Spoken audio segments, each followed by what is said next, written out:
Hello Dubai, hello everyone, नमस्ते, प्रणाम। मैं हूं आप सबकी अपनी अक्षरा सिंह और मैं आ रही हूं दुबई।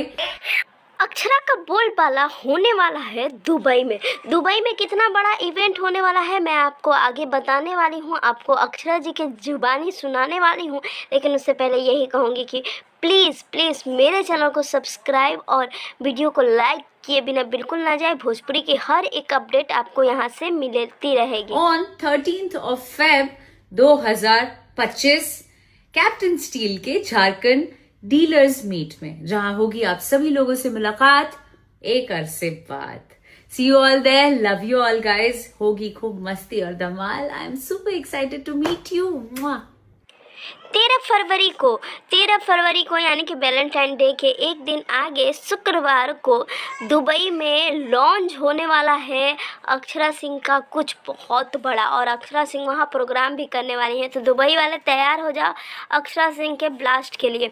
बस आप लोग ऐसे ही मुझे प्यार देते रहें। वीडियो को लाइक, चैनल को सब्सक्राइब।